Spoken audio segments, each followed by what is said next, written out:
Starting the recording.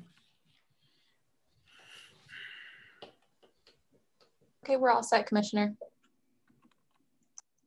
Okay, welcome everyone to the February 22nd, 2021 remote commission meeting. The Port of Olympia is working diligently to address the ongoing threat posed by COVID-19 to Thurston County, the state of Washington, and the United States. On March 16, 2020, the Commission adopted Resolution 2020-03, authorizing certain emergency powers in light of the COVID-19 outbreak, including invoking applicable emergency exemptions to the meeting notice requirements and location restrictions of the Open Public Meetings Act. Pursuant to that resolution, the Port of Olympia Commission is conducting today's meeting remotely. The Port is following the guidance from the Thurston County Health Department to take all efforts to prevent the spread of this virus and is acting in the interest and the safety and welfare of the public, the community, and our employees to limit its spread. So with that, I'd like to ask Commissioner Zita, would you mind leading us in the Pledge of Allegiance? I pledge allegiance to the flag of the United States of America and to the republic for which it stands, one nation, indivisible, with liberty and justice for all. Thanks, Commissioner.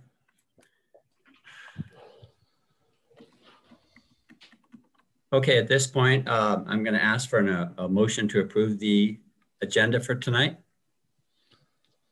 So moved. Second with one amendment. Okay. Two amendments, actually. Minutes of January 19th should be tabled for incompleteness. And the minutes of January 25th, I'm not sure that the attendance is correct. So we need to discuss those. Okay, so let's handle those separately, if you will. So we have one amendment to table the approval of minutes for January 19th. I presume until such time as Zita can get with Aspen and offer her suggested changes. Is there a second? Go ahead. I'll second it for the purpose of discussion. Okay. Go ahead, Commissioner McGregor. Well, I'm looking at the, let me see here if I can bring it up. I'm looking at the commission meeting minutes for, no, where am I at? I'm getting lost here on my screen, trying to do too many things, I guess, beyond my capabilities. We keep postponing putting these minutes out, and in our resolution, in our rules resolution, it says we'll have them posted within 30 days. And so we've delayed the January 11th, we've delayed some other ones as well, and I just don't think that that's appropriate. I'd like to know what the problem is with the minutes as presented, because I didn't see anything wrong with what the January 11th minutes were, nor this one. And I think that we just keep delaying putting the minutes out there for the public to have available. Thank you, Commissioner McGregor. Since we are discussing this amendment, which has been first and seconded, I turn it back to Commissioner Zita. So thank you, Commissioner McGregor, for seconding this for discussion, and thank you for your consistent support over the months for having our delayed discussion that's upcoming at the retreat about our policy on minutes. We have yet to resolve our policy as to appending written comments into the minutes. We did approve that policy last year, and it has been changed by staff. The minutes for January 29th are missing public comments from Council Member Messmer and Reverend Van Eenwyk. So as the other minutes that have been tabled, these minutes are missing written public comments that were submitted in advance, and the commission has yet to confirm what our policy is as to appending those to our appending those to our meeting minutes as we did for most of last year. And I believe we have this on our agenda to discuss at the retreat. So, okay, I recognize Executive Director Gibney.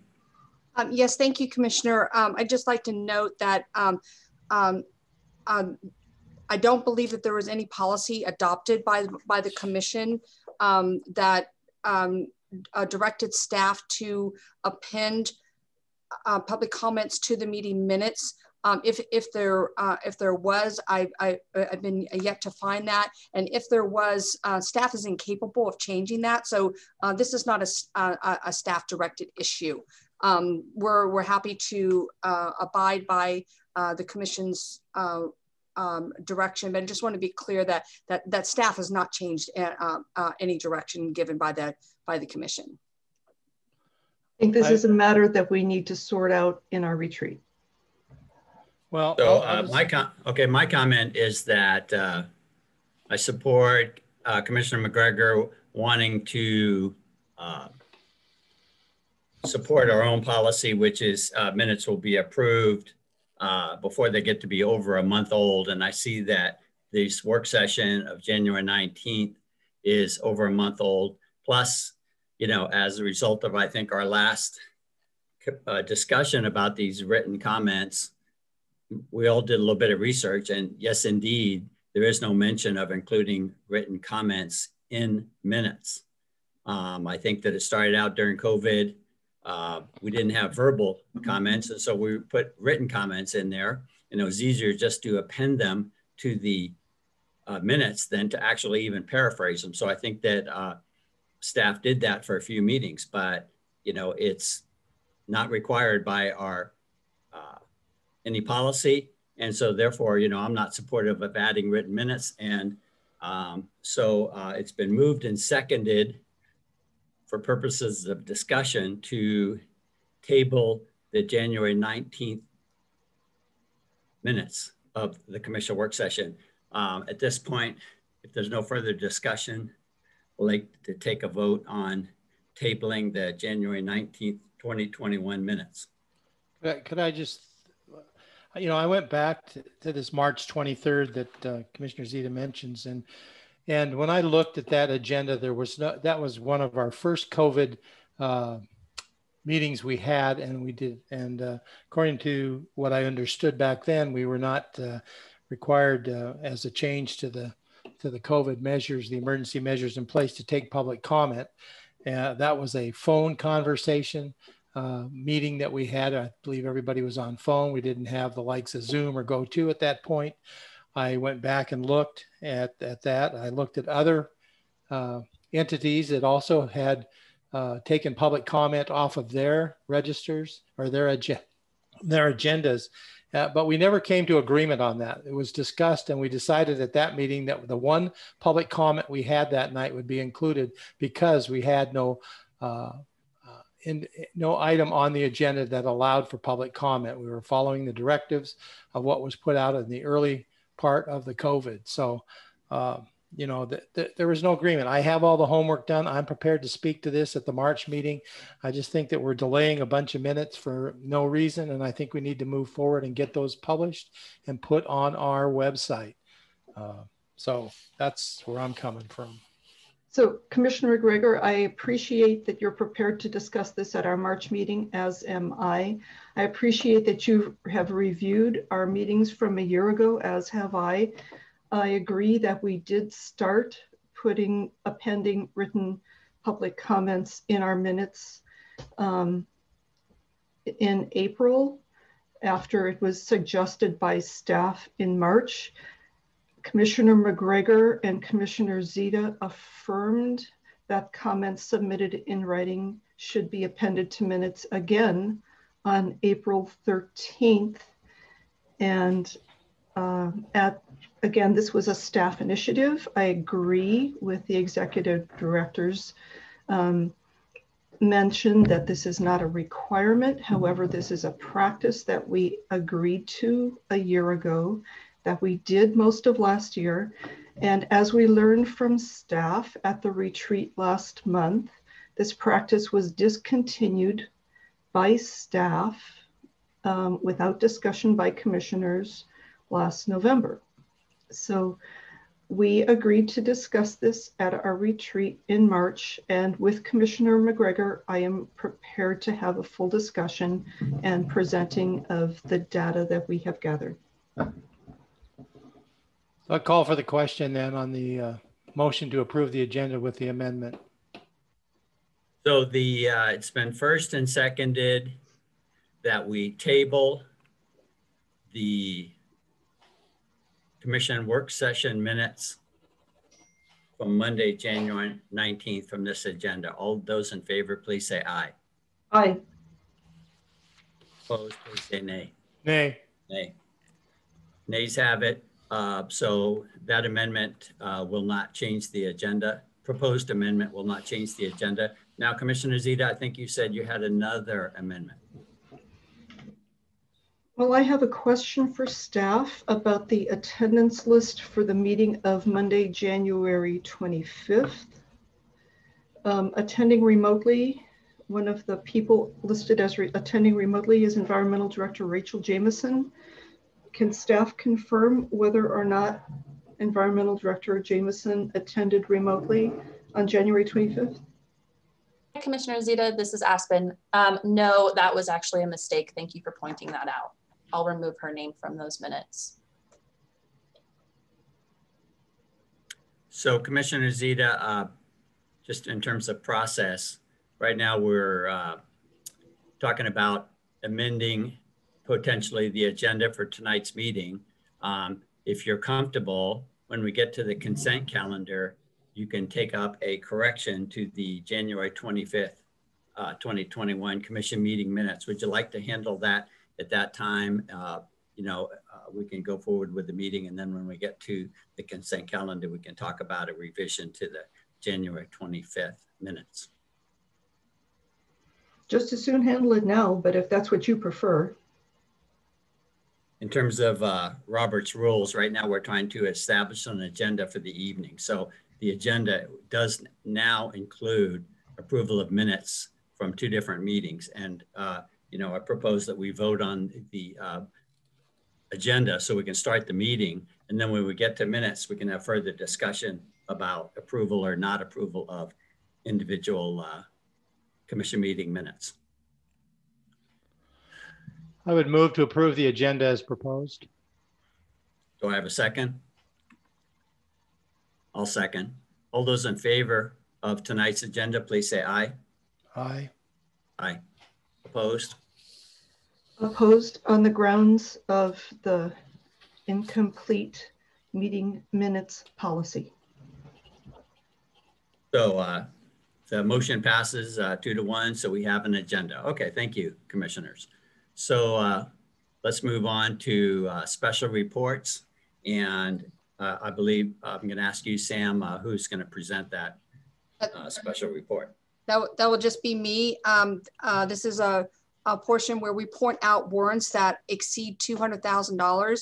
And there is a warrant in the sum of $215,128.55. And this warrant is for the payment of 4th quarter leasehold taxes for 2020. And a clarification, would that be more or less a pass-through from all of our lessees? Yes. We aggregate that and then we pay the state? Okay. We send it to the county, yes. Got it. Oh, the county, good. Thank you, Executive Director. I'm moving right on to the Executive Director report. Sam? Yes, thank you. Great, next slide, please.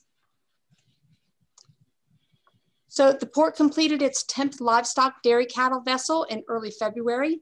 The port welcomed a new customer, Hunland, with this vessel operation, and 2,067 dairy cattle were exported to Pakistan. Next slide. I want to acknowledge and thank our staff who helped clear the many inches of snow that we received February 11th through the 13th.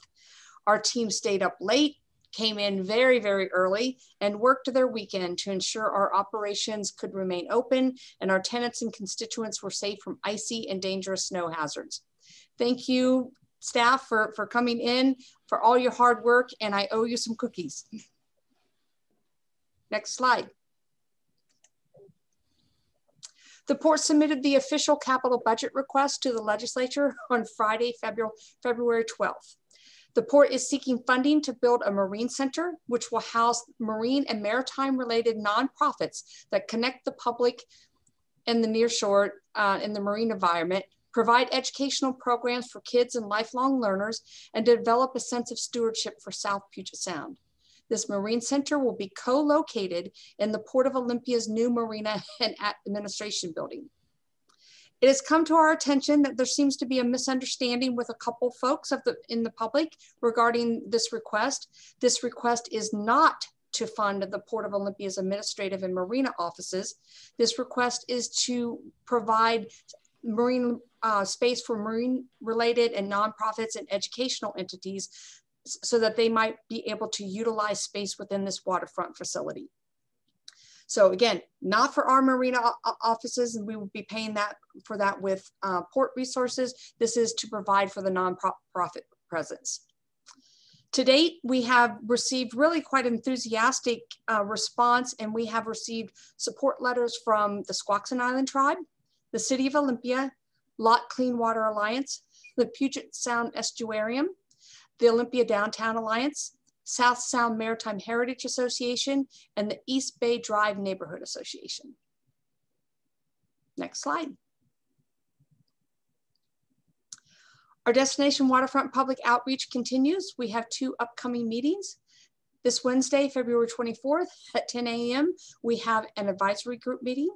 And on Thursday, March 4th at 5:30 p.m., we have our 4th public outreach meeting. Zoom links for these meetings can be found at portolympia.com. Next slide. And Joint Base Lewis McChord will conduct day and nighttime training with demolitions from 12 a.m. February 23rd to 5 a.m. February 26th. While the Port is not affiliated with this training, we like to keep the community updated when we receive notices that will have noise impacts or increased air and marine traffic operations. Next slide. As always, we have several ways for the public to engage with us. Here are some ways to contact us, give us feedback, or request a conversation.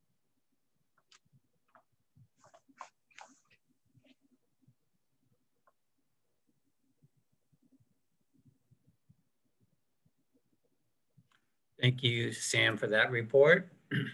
And Heather Burgess, do we have a litigation report today? Thanks, Commissioner. I have nothing to report this evening. Excellent. Thank you, Heather. At this time, we're going to solicit public comment. We did have, I guess, 4 or 5 written comments for tonight's meeting, but my question to Aspen, did we have anybody, I didn't see a sign up list for written, or sorry, in-person comment, Aspen.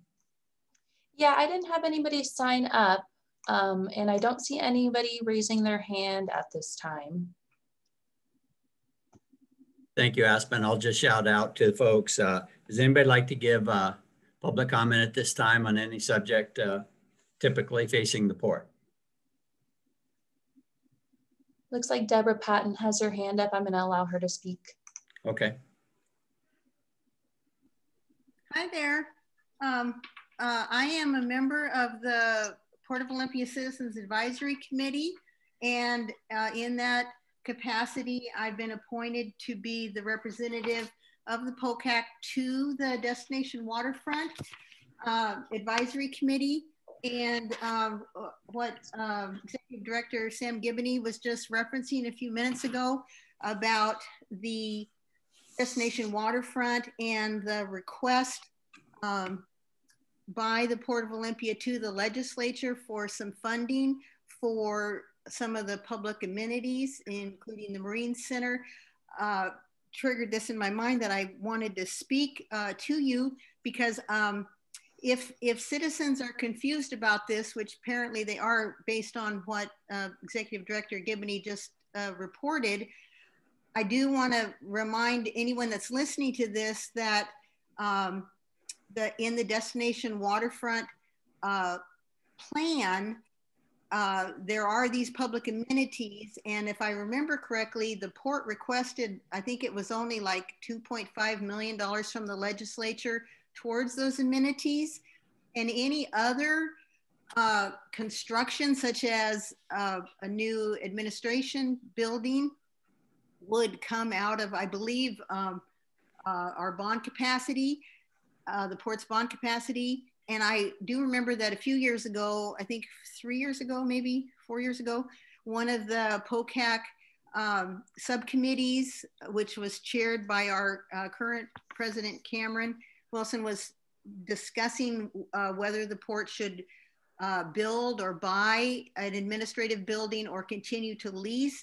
And at that time, our report was that it was favorable from a financial perspective to own a building rather than to continue to pay for ongoing leasing, and that we would study this further, in which I guess we have, because we've put this in our plan. So, you know, I'm a librarian and I deal with facts every day, and having people have the true facts and not misleading facts or incomplete facts.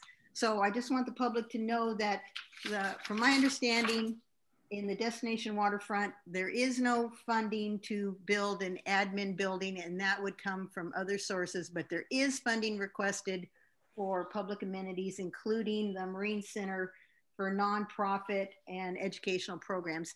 Thank you. Thank you, Ms. Patton, for your comments. Does anybody else like to give public comment at this time?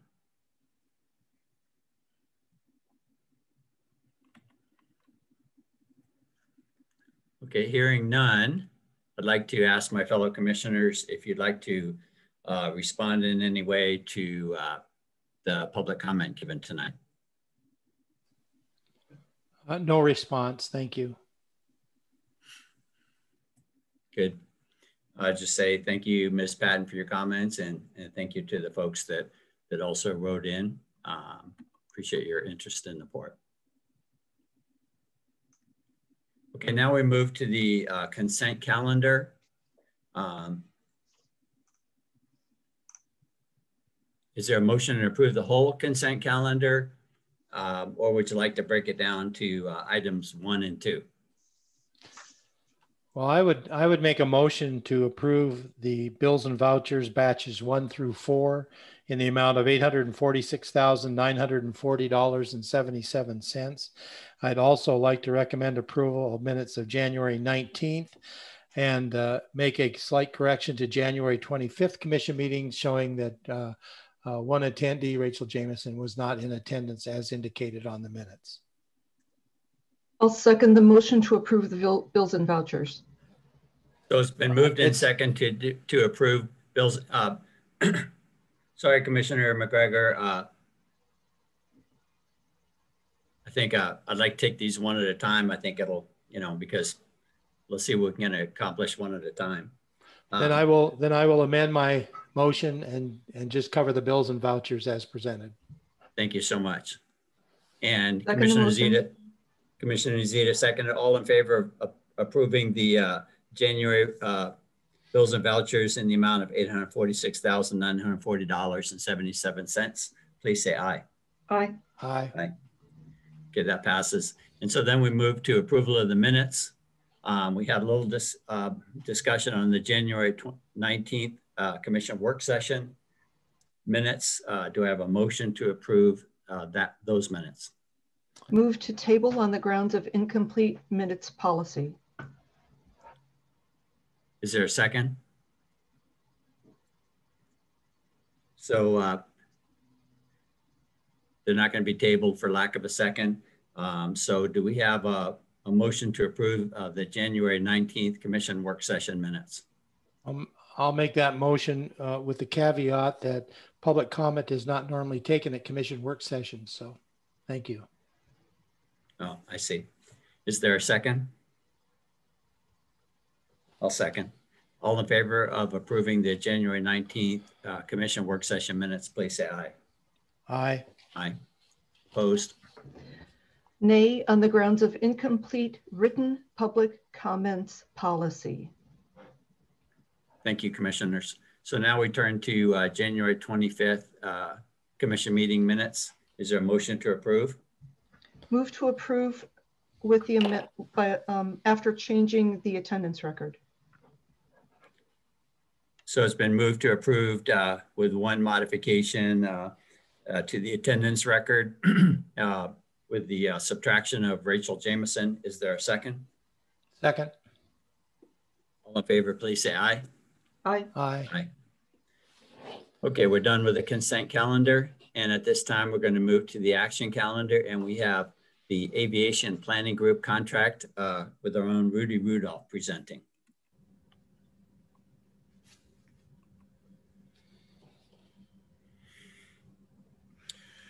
Good evening, Commissioners. Rudy Rudolph, the Operations Director with the Port of Olympia. Next slide, please.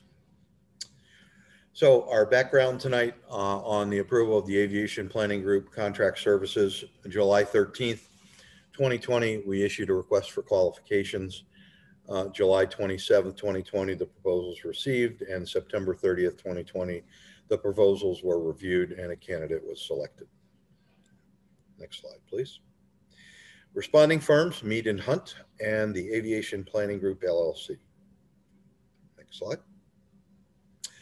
The review team consisted of yours truly as the airport director, Rachel Jameson, Planning Public Works Environmental Director, Alan Rowe, Business Development Real Estate Director, Rob Hodgman, who's WashDOT Aviation Senior Planner, and Donnie Cotis Turner, Senior Contract Manager.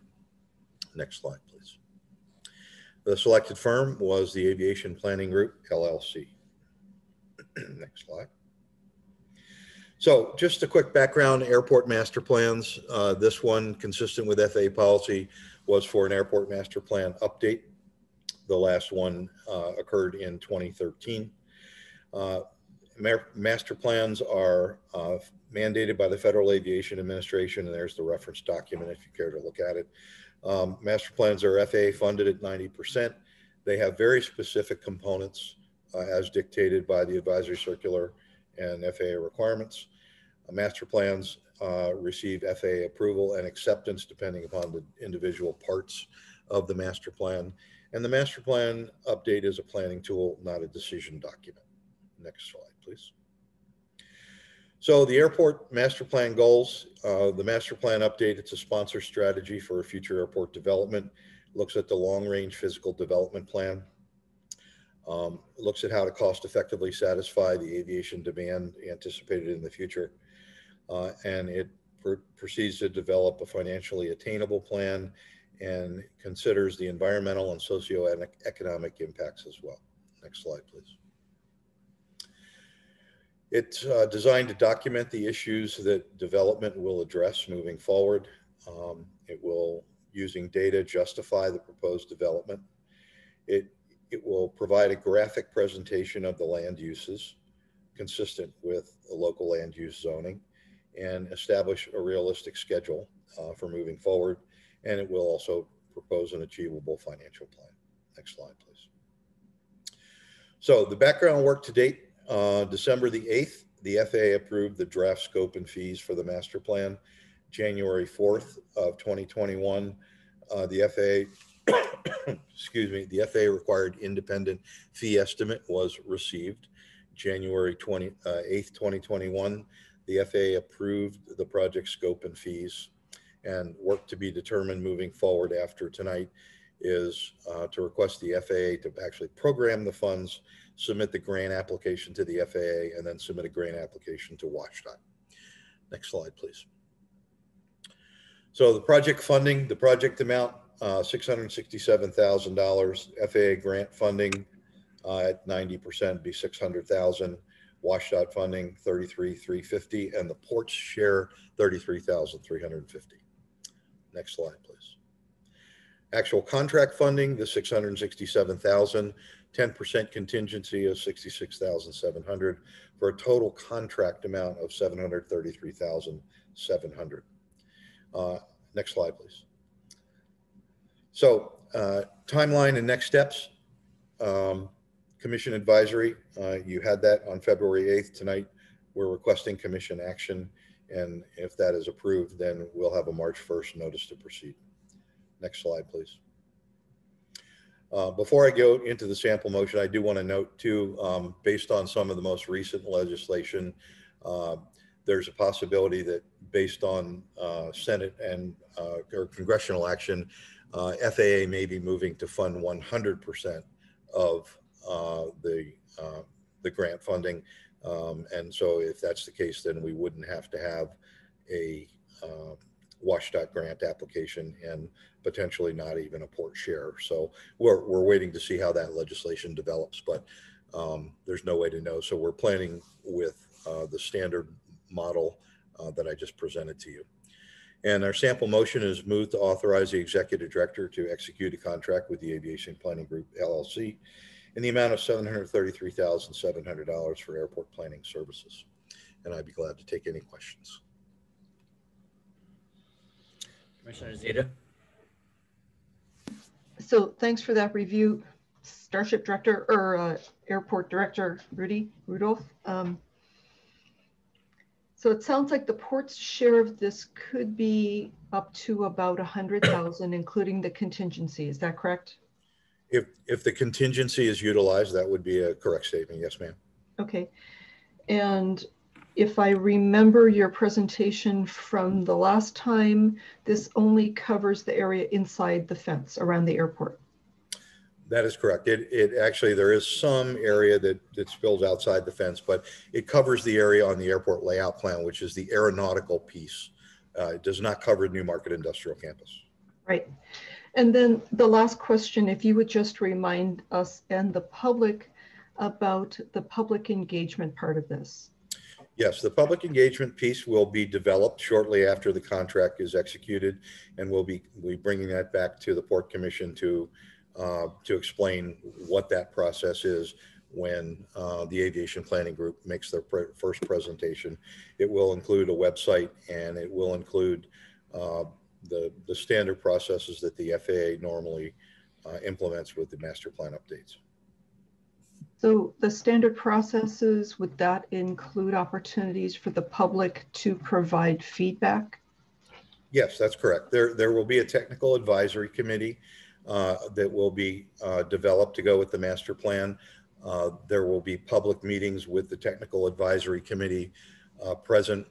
And then at those opportunities, the public can engage there, as well as at any other time. The public can provide input to the port throughout the entire process, either directly through written comments or on the website. Thanks for that review. Yes, Commissioner. Hey, Rudy, I have one question on the timeline. On the graph you had there that, or the slide, you had, I think 6 bullets, but 3 of them already had dates with them. What were the TBDs had to do with what's moving forward? How long is that? Do you anticipate that to be? Is that a 3-month, 30 days? On the to be determined, if we could go back to that slide, Aspen, that would be helpful that I could just refresh on that. So yes, the requesting the FAA to program the funds, that'll happen most likely by next week. I'll have that paperwork in. Shortly after that, the grant application will follow. All of that paperwork has already been filled out. It's just a question of not submitting until the commission has approved this action moving forward. And the same thing for the grant application with WSDOT. You will see me come back to the commission to get a commission resolution saying that they support the WSDOT application. That's one of the specific items that it's very specific to WSDOT. We'll get the commission to approve that resolution supporting the grant application, but we won't actually submit it to WSDOT until we know what Congress is going to do and if we're really going to need that grant. So, thank you. Yes, sir. Everybody have a question or So when might this whole project be done? I don't know if I saw that. We would Depends on when it anticipate starts. Yeah, we would anticipate that just in general toward the end of 2022. Okay. So do you anticipate, or are you looking for any, major deviations or surprises or anything even interesting coming out of this for the future of the airport? Well, Commissioner, I'm tempted to use humor here, but I'm afraid that humor is good. In my dreams, I had hoped for a space launch facility, but I just don't think that's quite going to be in the cards. But other than that, I don't anticipate anything other than a routine master plan update that's going to look at changes in the forecast for aviation in the future, and what does the revised capital plan look like for the airport. So I anticipate it's going to be fairly routine.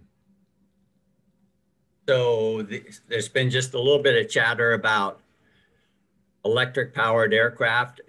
Would that fit into this master plan, or is that just really something different? It's still airplanes, but so therefore, No, it would. I anticipate that will be addressed in the master plan. As you recall, commissioners, we were chosen as a beta test site by WashDOT for electric aircraft. That will be factored into the analysis throughout the master plan in the overall evaluation when it gets to those particular areas.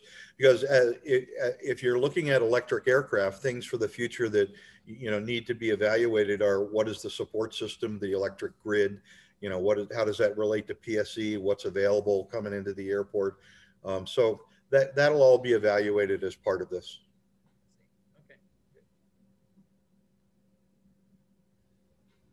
Okay. Thanks, Rudy, and thanks, commissioners. I think Rudy or commissioners, would somebody like to make a motion here? Could I ask Aspen to go to the motion slide, please? So I would move to authorize the executive director to execute the contract with the Aviation Planning Group, LLC, in the amount of $733,700 for airport planning services. Thank you. It's been moved. Is there a second? Second. So it's been moved and seconded to authorize the executive director to execute the contract with the Aviation Planning Group, LLC, in the amount of $733,700 for airport planning services. All in favor, please say aye. Aye. Aye. Motion passes. Thank you. Thank you, Rudy, for that presentation.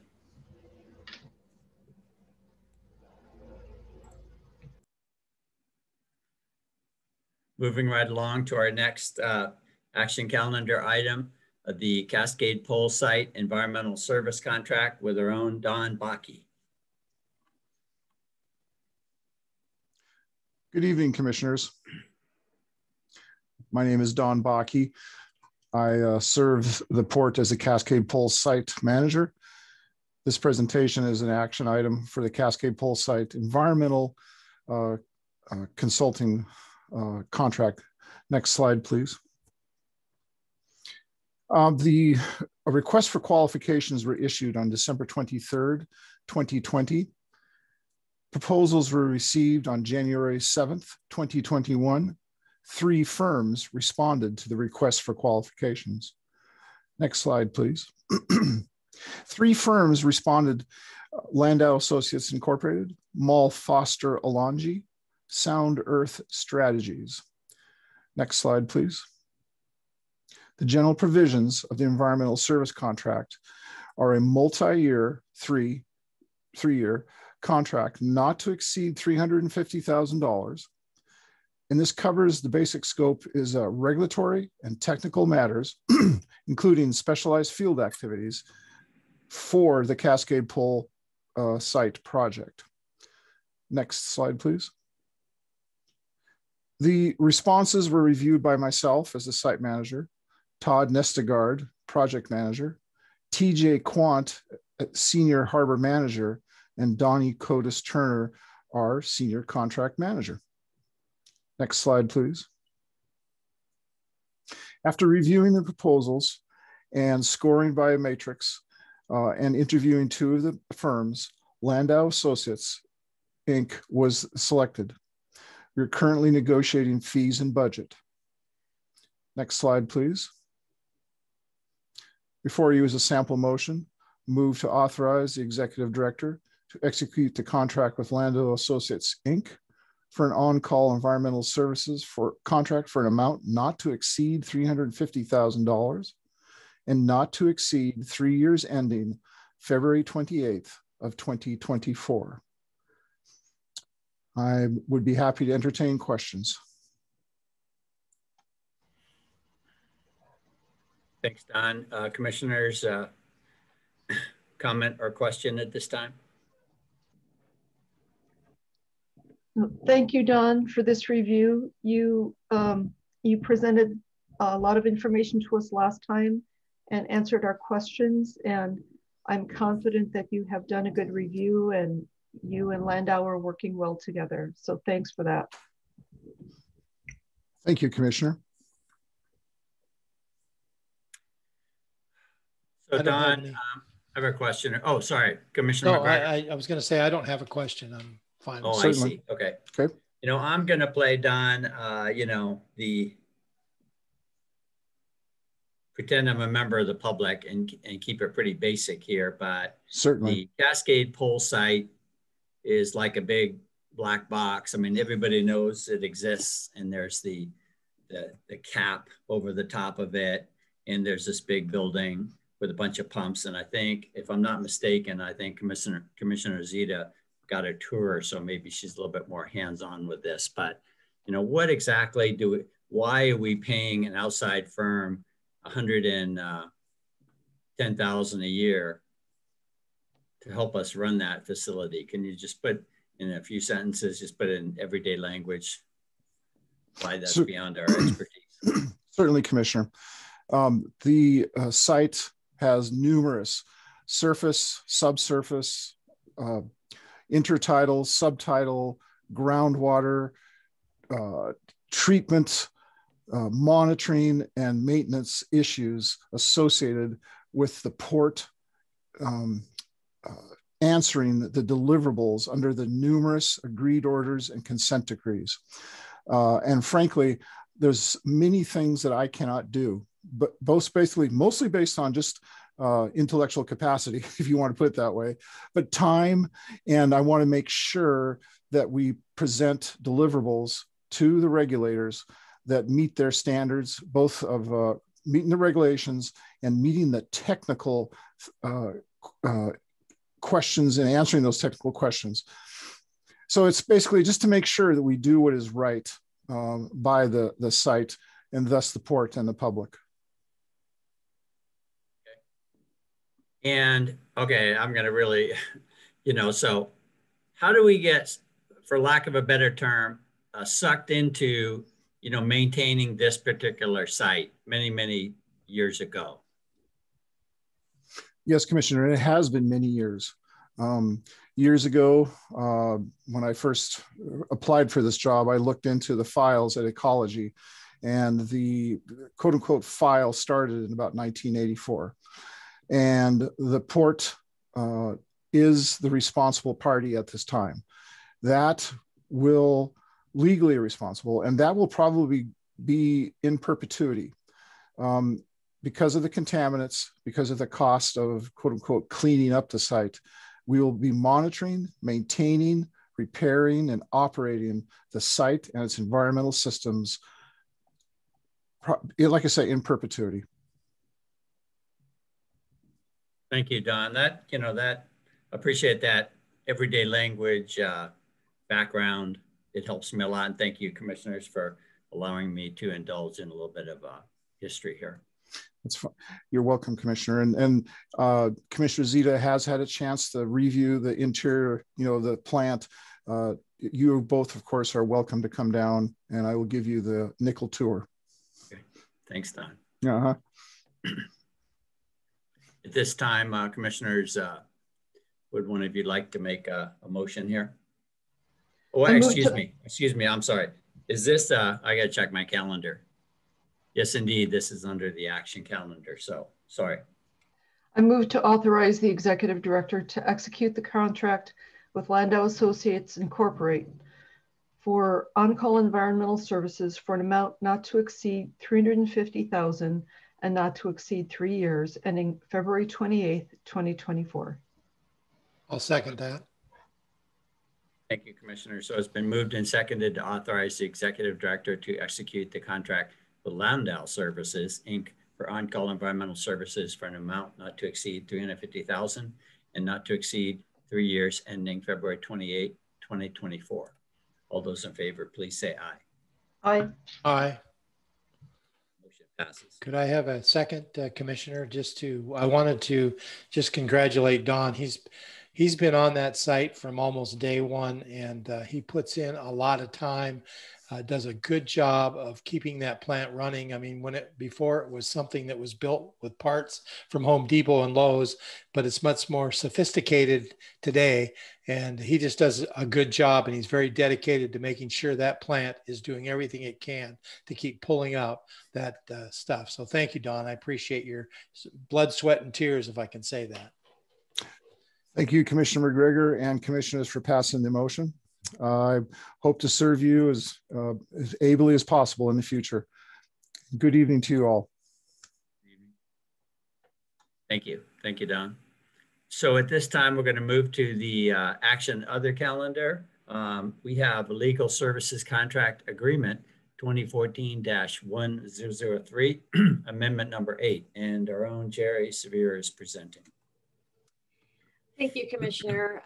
Yes, I'm here tonight to talk to you about legal services contract amendment. I am the Administrative Services Director here at the Port. Next slide, please. A little bit of background about this contract.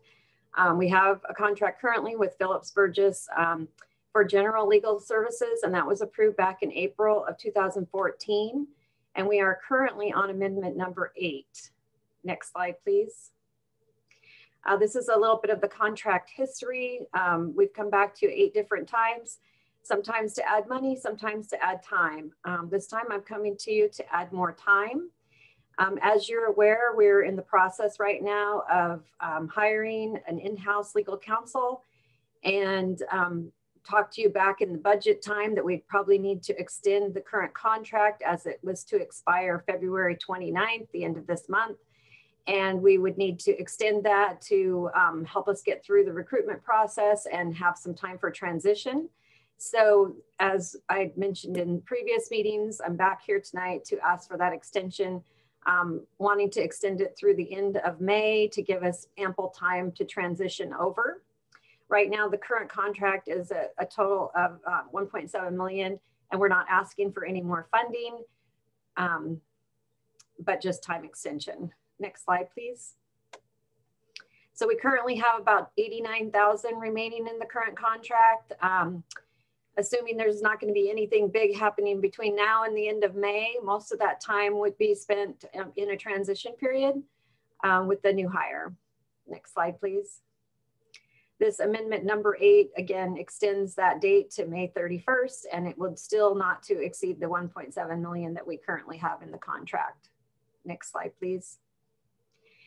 So the next steps would be to complete this contract amendment, giving us a little bit more time to hire that Port legal counsel in-house. And as most of you are aware, we've been doing the recruitment process. We have narrowed it down to 3 candidates or 3 finalists. We're very excited about the finalists. They all are very qualified people and bring a lot of experience. So right now I've scheduled not interviews, but meet and greets with the commissioners. That's going to happen tomorrow afternoon with each of the 3 candidates and our executive director.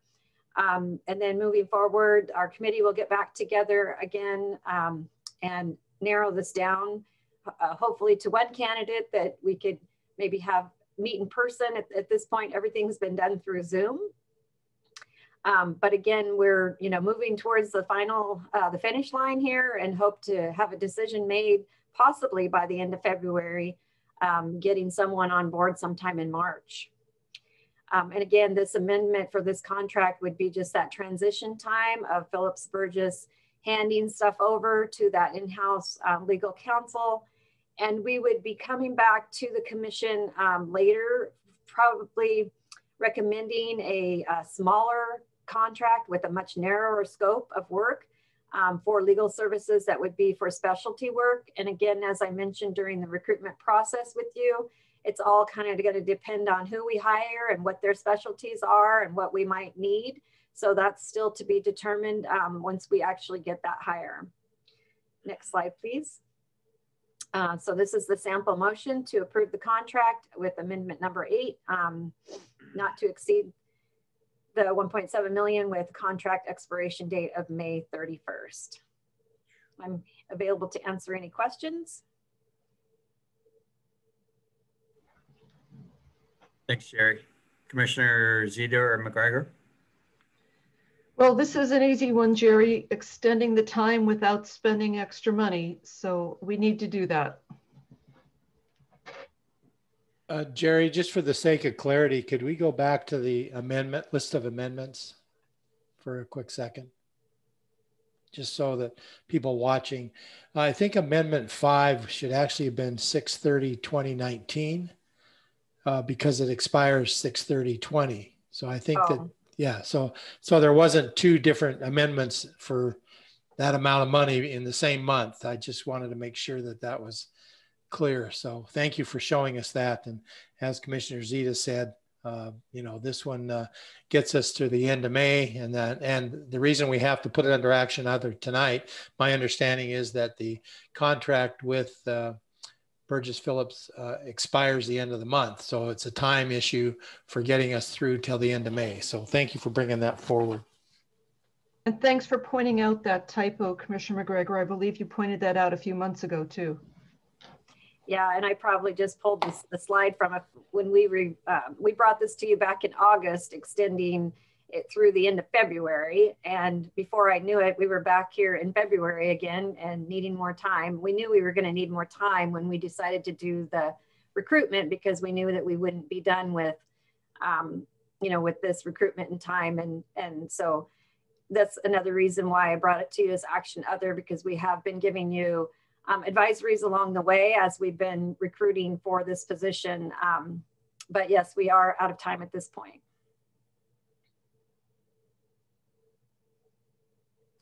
Thank you, Jerry. Commissioners, at this time, I will take a motion in a second, but then I would pause and ask for public comment because this is a action other item. So is there a motion? I move to approve contract 2014-1003, amendment number 8 to Phillips Burgess PLLC for a total contract amount not to exceed $1,720,000 with a contract expiration date of May 31st, 2021. I'll second that. It's been moved and seconded. And our policies call for public comment on action other items. So I'm going to ask the audience if there's anybody that would like to give public comment on this particular issue, the legal services contract agreement on the table.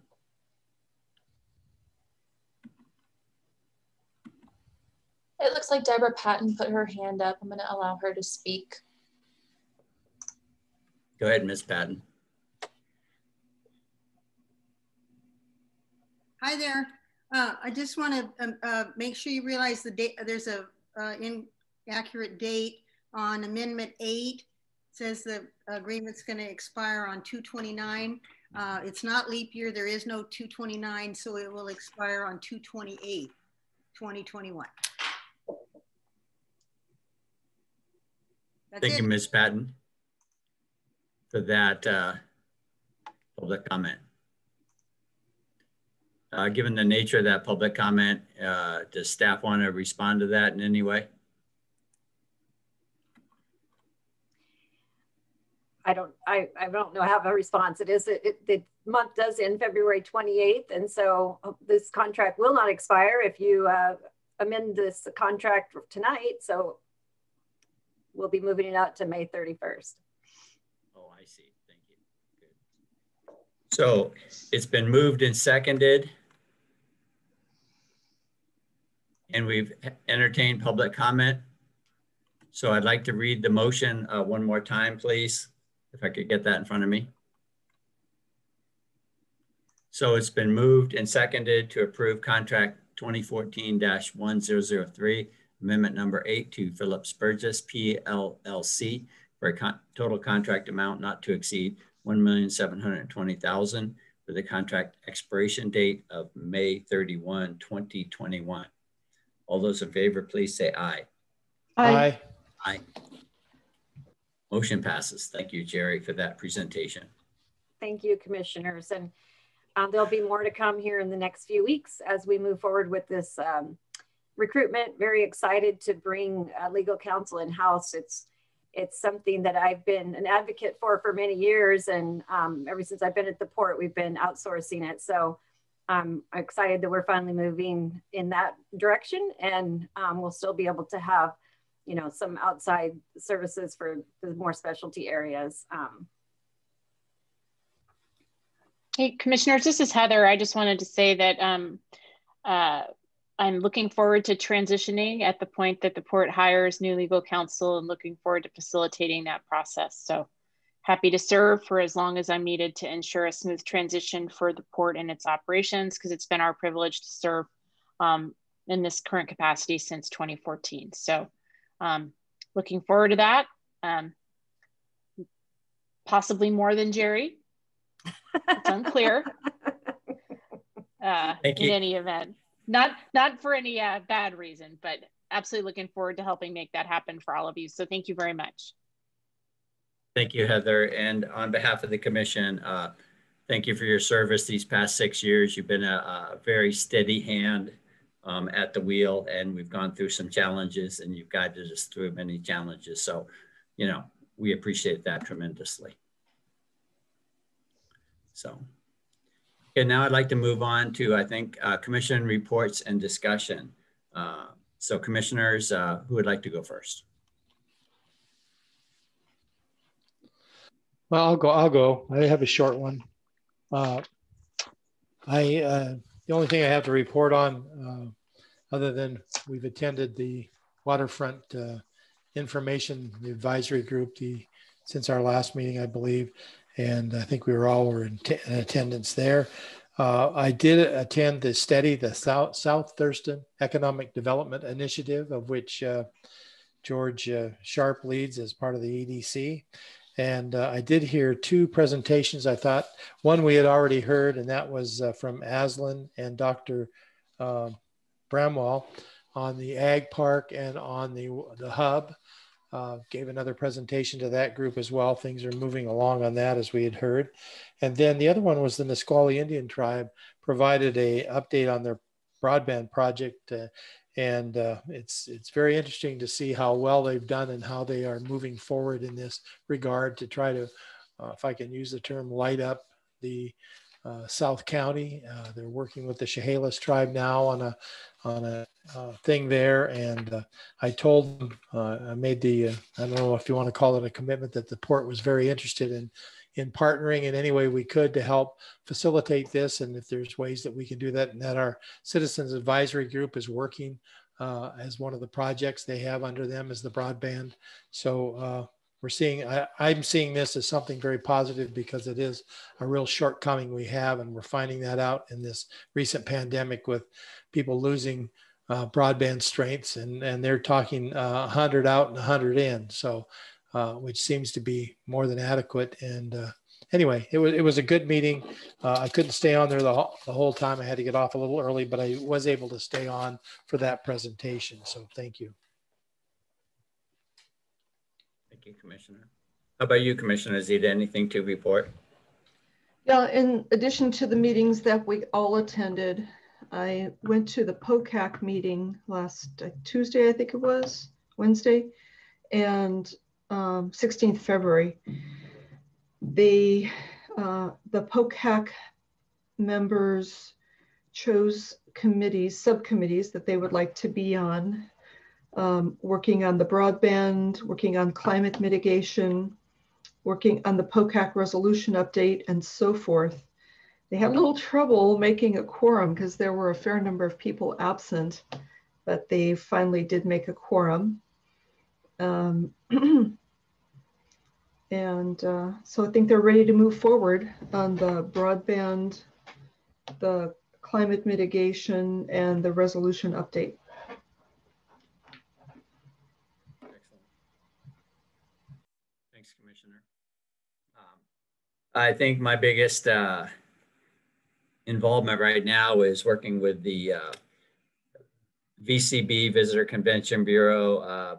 They're in the midst of hiring replacement for their executive director, Shauna Stewart. So we had one meeting last week and several meetings next week where we'll talk about individual candidates. So they're in the home stretch on finding a replacement for Shauna, and their own marketing director, Jeff Bowe, is in the running for that as well. I think that I trust we all saw the pretty detailed letter that went to the city manager, John Doan, over at Tumwater.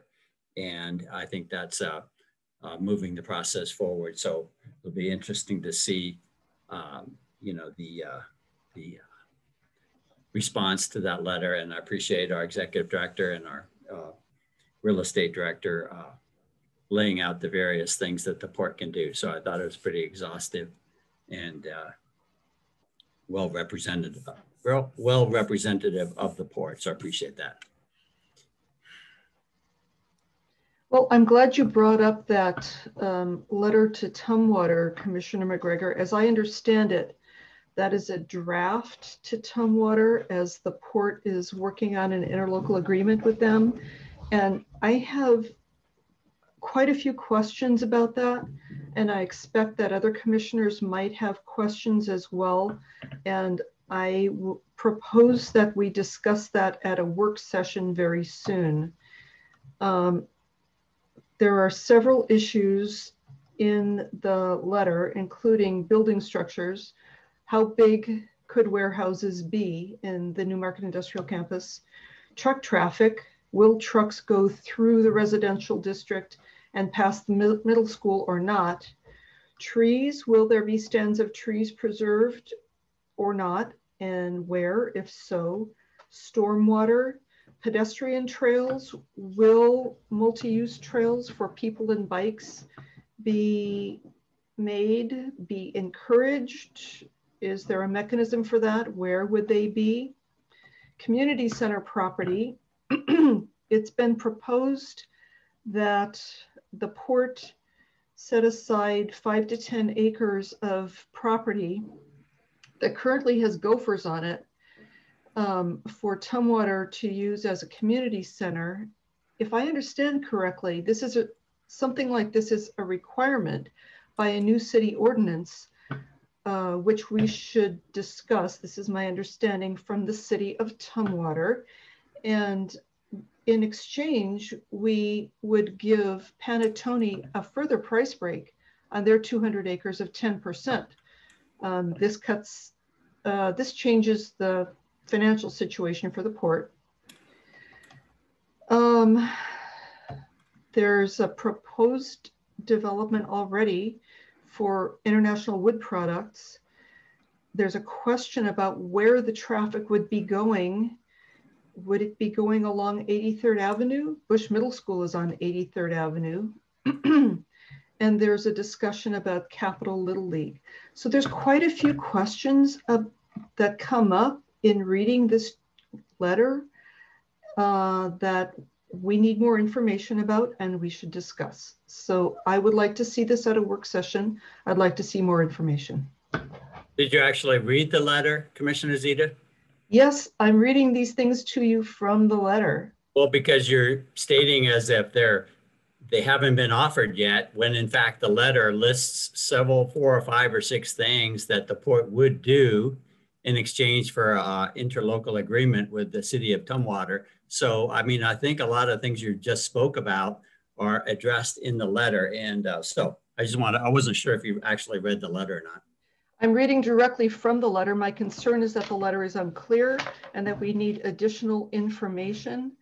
about, for clarity and for clarity of our decision-making process inside the port and with Tumwater. And then I don't think it was a draft letter. Executive Director Gibney, was it a draft letter? Or has that letter gone out? Let me clarify, Commissioner Downing. Okay. This is moving toward an ILA. This letter is a draft moving toward an ILA. Oh, okay. Okay. Good. So I'll comment a little bit on the letter too. I thought it was well written. I think that we got early on, there were some things that we had heard from Tumwater, and this is the staff's response back to what things can we do to assist with making the agreement work and getting an ILA that will function not only for the port, not only for Panettone, but will work for the city as well. And so I thought it was well written. I think there was discussion in that letter on where the traffic's going to go and where it's not going to go. And so I think that the two agencies, the John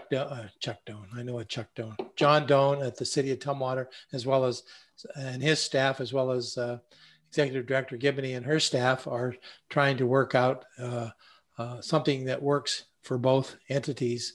And I think Panettone is part of that as well, because I think we approved some dollars back several months ago that Panettone is going to be paying for some of that, the legal fees and those types of things. So I thought the letter was well written. I think it was very explicit in there, what we're going to do in some areas, and all that needs to be worked out in an ILA, which if we have an interlocal agreement, that'll have to come back to the commission anyway. So thank you. Well, Commissioner McGregor, since you seem to understand the letter better than I do, maybe you can answer some of the questions that were unclear to me. Will trucks from International Wood Products, which proposes to expand into the forest between IWP and Bush Middle School, be traveling along 83rd Avenue in order to relieve their traffic congestion along Center Street? I can't answer that because I don't know what their traffic plans are, but I'm leaving it in staff's hand to realize that there are issues with trucks around there, and you've brought them up. So that'll be all something that'll be worked out as part of the agreement. Well, there are claims made in the letter that are unclear to me, and I seek clarity. Therefore, I seek information. I have requested additional information. I'd like to see that at a work session. If you feel that you don't need to know whether or not the additional trucks from the lumber yard are going to go past the middle school, then I guess nobody else cares. I don't know who nobody else cares means, so I don't know what you're saying there. So do you feel a need to discuss this at a work session, or does it matter to you whether or not additional semi trucks from the lumber yard go past Bush Middle School? That's all discussion as part of the ILA once they work out all the details. And I would like to weigh in here, just round robin, from the standpoint of round robin, is a couple of things. One is, Commissioner McGregor, I'd like to correct you. I don't believe this letter is a response to the city of Tumwater in any way. I think that the port recognizes that there's some resistance. There may be some resistance coming from Tumwater. So the port has taken the initiative to go beyond, way beyond current zoning in order to make this development more, what's the word, palatable to this Tumwater City Council. So that's number one. And number two, I'm not quite sure how the IWP is involved in this letter, because that's a separate business and their truck traffic is separate from whatever Panettone might do. So I'm really not sure how you're commingling those two issues. Well, Commissioner Downing, did you read this letter? Yes, I did read the letter. Then you will know that on page 3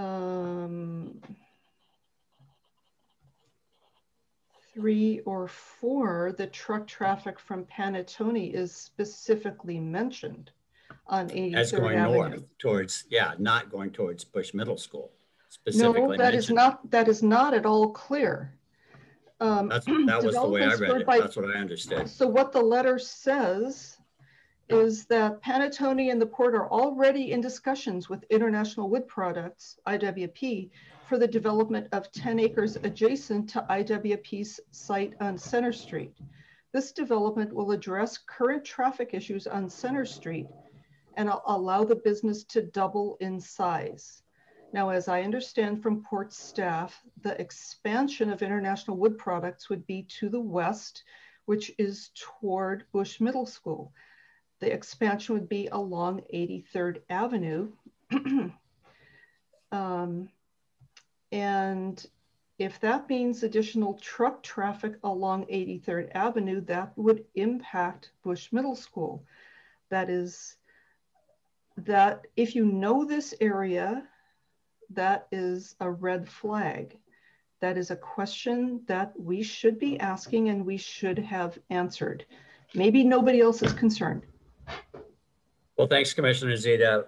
I appreciate your concern, and I especially note that you live right in that area and you've got perhaps all these streets memorized. But I think that in terms of proper process, the Port of Olympia has expressed, you know, what we'd like to do in that area vis-a-vis Panettone and vis-a-vis the city of Tumwater. At this point, I think we need to hear from the city of Tumwater. And at some point, I believe that Port Commissioners and the Tumwater City Council will get involved. But at this point, you know, I leave it in the staff's capable hands. And I brought it up because I wanted to give support to staff and pat them on the back for really trying hard to come up with innovative and interesting ways to make this development a modern development and work within and go beyond the city's own requirements. That's why I brought it up. I hope that part of this process will include providing clarity to the commissioners on the proposals that, as Commissioner McGregor correctly noted, are indeed in response to Tumwater's expressed concerns in July of 2020.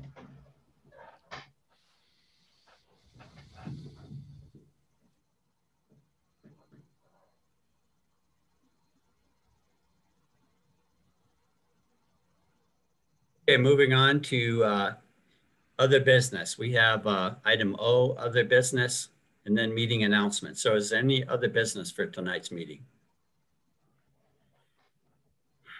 None. Okay. Okay then. Aspen, can you put up the meeting announcement slide, please? Okay, we have a meeting tomorrow, which is open to the public. And I certainly hope to tune in. Destination Waterfront Advisory Group meeting on February 24th. That's, today's Monday. That's this Wednesday at 10 a.m.